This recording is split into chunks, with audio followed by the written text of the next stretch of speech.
This has to be one of my favorite videos to make because we're doing a minimalist winter reset. And I know we've heard the word reset a million times and it goes in one ear and out the other. But why is it even important to reset our homes, especially right now in the wintertime? Well, things just feel dark and heavy. If I'm going to be honest, it's about 8 o'clock in the morning right where I live, and it is so dark and dreary today.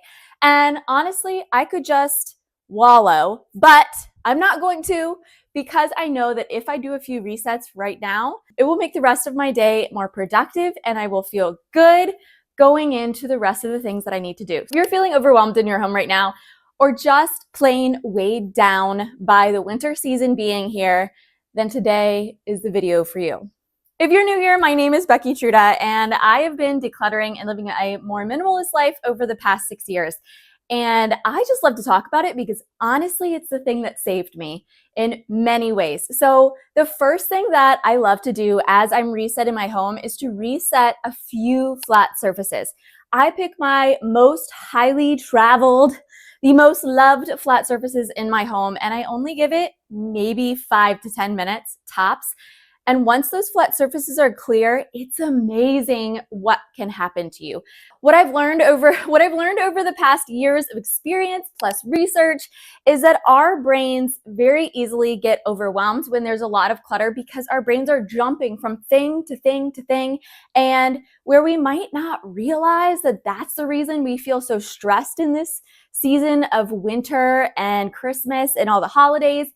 It is the fact that all of our flat surfaces are covered in stuff that we feel really overwhelmed, and our brains just have a harder time processing simple things when they're constantly bouncing around the room. So we're going to clear off a few surfaces today that are desperately in need of a little bit of love. So what are your most traveled flat surfaces? What are your most used flat surfaces? For me, it's the dining room table.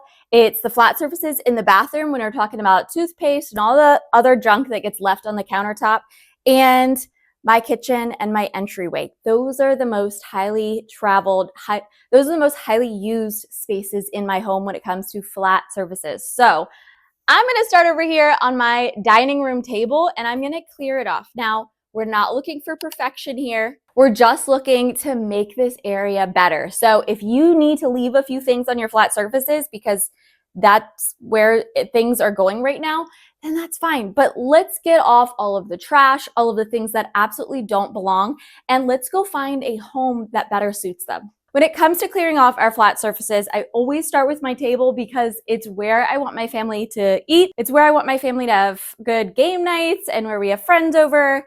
I want this area to be a welcoming, easy environment. And it's one of the biggest things in this home now, honestly, is this dining room table. And so if it's cluttered, it makes everything feel cluttered. Now, like I said before, I did start a quick timer and I'm not looking for perfection. There are some things around the outside of the table that I did not get rid of. And honestly, I just went and found the best homes that I possibly could. All right, sorry, I have to have all these overhead lights on, which I hate that kind of lighting, but it is so dark today that you wouldn't be able to see me if I turned all the lights off. Okay, so the next flat surface that I'm gonna do real quick is the flat surfaces in my kitchen. They are so important to me in order for me to want to cook, in order for me to want to be in the kitchen and keep it clean. I have to have my surfaces very minimal. Now, I know I'm probably the extreme here, but like I said, our brains can't function at their best level when our brains are constantly bouncing around with all the other things that we're seeing and things that we need to do and take care of. When we quiet the noise, everything's a little bit easier. So let's work on quieting the noise today. Let's go into our kitchen, pick a flat surface, and just clean it as best as we can in a very short amount of time, finding the best home possible for all of the items. I don't know about you guys, but especially in my kitchen, I find things like books and crafts that we've started. And this is actually a big poster that I've blown up of a time that we went to Italy, and I'm meaning to hang it in my living room, but the frame hasn't come yet. So it's still sitting here. But like I said, I'm going to clear the flat surface and find the best place for these things. But Do you guys just find all these random things, especially in your kitchens, that your kids just like leave around or you leave around and then you forget about them and then they turn into a pile of awfulness, right? Okay, so I just did those 2 surfaces today because those were within my capacity to still be happy and feel a little bit better without feeling overwhelmed. So that's where the timer is handy. And if your flat surfaces are a lot more than even what I had, then just pick one. Pick one that is really bothering you today and make a pact with yourself that this flat surface from now on is going to stay clear. I'm going to clear it off every evening or in the morning when I have time. And I'm going to make it a new rule in my head that this is a place that's going to stay clear, because it's going to help my mental load feel a lot lighter. And that, if anything, is what my goal is for 2026. I want to lighten my mental load and I want to keep my home feeling welcoming, easy, and peaceful for myself. All right, now we're going to go on to another quick reset that you guys can do with me today or when you have some free time. That is going to change the way that you function over the next couple of months and make your life a lot easier.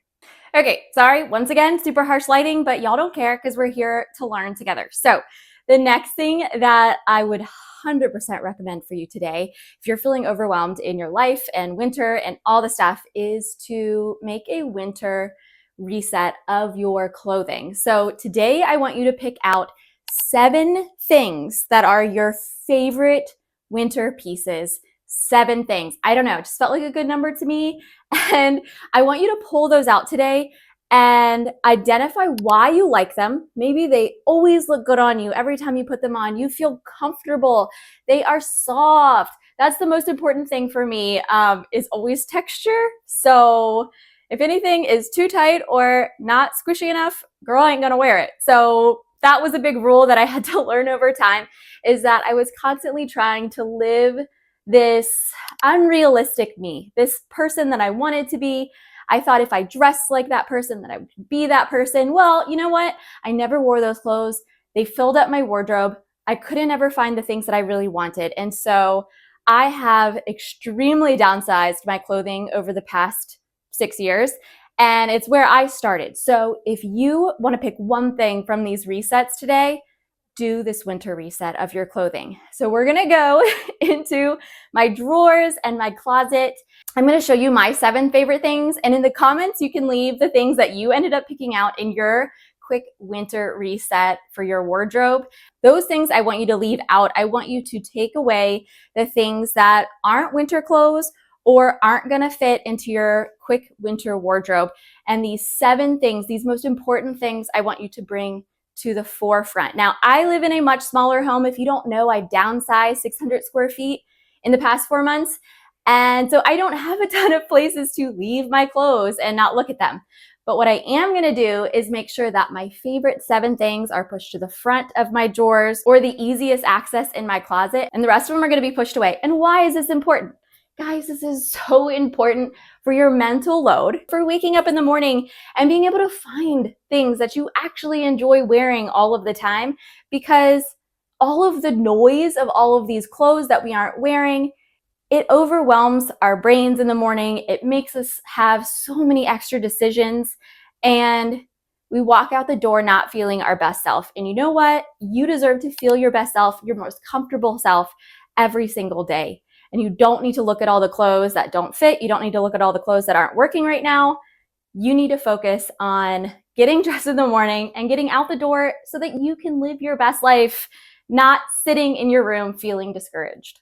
Another piece of great advice that I would give my old self is that if you are going through this and finding your favorite 7 pieces, you can also find your favorite 7 pieces for work. You can find your favorite 7 pieces for the weekend and keep all of those out in the forefront so they're easy for you to grab. But as you are in there doing your quick winter reset, pulling out your faves, I want you to also just quickly pull out anything that's not working, anything that you can automatically see you don't like, because it's gonna make your closet work a lot better. It's gonna make your closet feel a lot better when there's space inside of your closet for you to easily move things around and grab your favorites.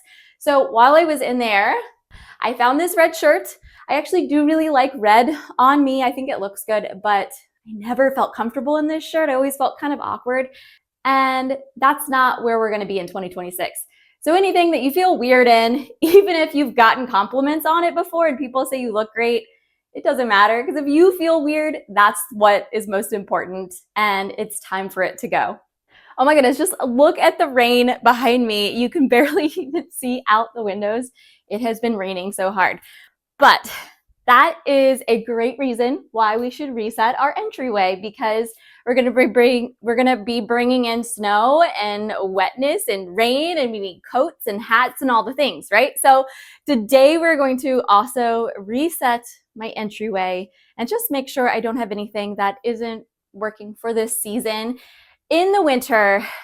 But if you have more than you need, it doesn't function correctly. And as I already said, I downsized this home. That means I no longer have an entryway closet, which honestly is devastating. Now I understand what people were saying when they said I don't have an entryway closet. It feels very overwhelming when I walk in the door. So that means that everything that is in this entryway when we come in has to work for us and has to make sense. If it doesn't make sense for this exact season, it is time for it to go find a different home somewhere else. And what you can do first, if you're really overwhelmed by the space, is set a timer just for 10 minutes. Go slow, just do one small corner at a time. One of my favorite ways of decluttering I've ever learned is the slope method. Can't remember at the moment who had made it up, but I've made whole videos about her idea. The slope method basically means you're going to go from corner to corner to corner, just like if you were on skis going down a mountain. And once you get tired or your timer is up, just finish that corner and don't worry about anywhere else in that room, because you are officially done. You can check it off your list. And I am going to start with the area right behind me, because there are things that I know need to go. And I'm going to do just a general quick check of this area. 5 minutes tops. Let's go. All right, everything's a little shifted around right now because we just put up our tree and we're going to decorate it tonight. So things are a little out of whack, but this is the basket that I normally keep all of our hats and gloves in for the three of us, the three people in my family. I'm going to go through and make sure everyone has what they need, but no extras, because this is a small basket. It does get full really quickly, and I don't want a bunch of excess in this small area.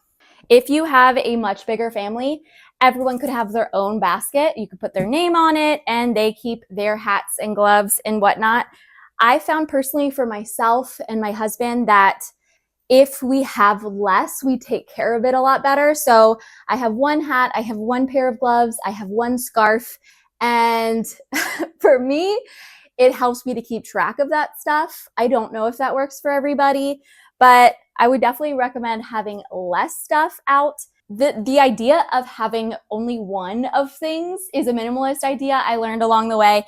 And really, it's just helped me to take better care of my things, which I always thought, growing up, that if you had more things, then you would never lose them. You would be able to have things if things came up and got lost, that you would always have that extra spares. But for me, it just didn't work. When I knew I had a bunch of spares, I didn't take care of my stuff in the same way. I didn't care if I lost it because I knew I always had a ton of extra. And now I realize that I just always know where my hat is, because it's always going to be in this basket and I only have one, so I better take care of it, right? All right, I do not know how to fold scarves, but girl's going to try her best. I'm not a huge scarf person, honestly. I just keep this in case it's really cold, which it can be on occasion. This seems like it's going to be a really cold winter, so I definitely think I'm going to be using this. And voila, there we go. A little bit reset. I took a few hats out. These are all my husband's hats, and I'm going to just ask him if he still wants them, or if we don't need them, or if he wants to put them in the basket, which is totally fine, but I'm going to leave them out for right now. I have 2 of these black vests, and I don't mind having 2 because one of them is long and one of them is short. But I found that I wear the short one a lot more often with the outfits that I like. So the long one's going to go in the closet for the times that I do enjoy wearing it. Okay, this is another part of our entryway, and I do have a few moments left. And the board right behind here is for all of my ADHD friends or just friends that constantly forget things. I have this board here. We have written the days that we have trash and the days we have recycling. And sometimes if we have important notes, we'll write right here because we know we're gonna see it before we walk out the door. So it's that trigger I need in order to remember stuff, right? So one of our friends' daughters came over and she had written what we need to know: Tuesday recycling, Wednesday trash, but it got erased. So I'm gonna go ahead and rewrite it. And then I'm just gonna make sure that all the shoes out here are ones that we're using all of the time. And then I actually might do a really, really quick vacuum of this area so it feels better when I walk away. The only thing I kind of find annoying about this is that these boots are kind of tall and so they don't fit in unless I roll them over. So if you're a big boots person, that is a caveat of having this as your shoe area. But besides that, I love it. It works really well and I think it looks really nice.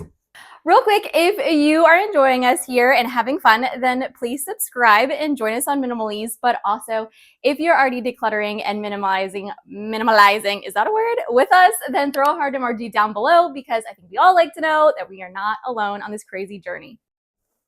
All right, I'm excited about this one because I get to sit down, I get to have my coffee. Let's see if I can, you look a little crooked. You crooked? Did I make it better? Maybe. Okay, so when you are looking at your digital clutter, my biggest hits are always my email and my photos. So the first thing that I'm gonna go through is my email. I am going to be unsubscribing from a lot of these, which is actually a lot easier than you can imagine that I imagined before. I thought it was much harder. If you have a Gmail, you will click on the little like exclamation mark and you will say unsubscribe from that email. It will also delete it and you shouldn't be getting emails from them again. At least, I mean, it might take a little bit of time for you to completely unsubscribe, but you shouldn't be getting any more emails from them in the future. So say you're here, I do not need emails from here. I swear sometimes I just get emails from those random things. I don't even remember subscribing. So then you hit unsubscribe and they're gone. You don't need to get them anymore. And you can just go through quickly, click on all the ones that you do not want to get emails from them again. You hit that exclamation mark, you unsubscribe, and they're gone. The other thing I've done over the years with emails is to make sure that I have folders for everything. So I have family folders, I have work folders, I have things that I need to look back on, things that I need to save forever because they're ones that I go back to all the time. I have folders for all of them, and that has made a big difference in getting them out of my primary inbox and into where they belong. So today I definitely need to take some time and go through them. They have added up very quickly. If I even take a couple days off, I feel like my inbox is insane. So that is one thing I'm going to be doing today. I always feel better when it's over and I've unsubscribed from a bunch of stuff. And then photos, the best thing that I've learned to do is to create folders for your photos if you want to keep them. And over time, just going through and deleting the ones that you don't look good in anyway. So that's a great way to end your reset. You can have your cup of coffee. My husband brought me this Wawa coffee, which I am so grateful for this morning, and delete this digital media stuff that you aren't using. You don't want it anyway. It just keeps adding up. Unsubscribe. It is so satisfying when you hit unsubscribe. I promise you. All right, so I made a really quick little checklist that you guys can use for heading into 2026. You need some reminders about the last things we just talked about, or if you need some new ideas on how you can reset your home, refresh your home, and live a more minimalist lifestyle in 2026. Or even if you just want to make your life a little easier, this checklist is definitely going to help you. It's going to be down in the description. If you have enjoyed this video, then I guarantee you're going to like this next one. So I hope you continue your journey and I wish you guys all the very best.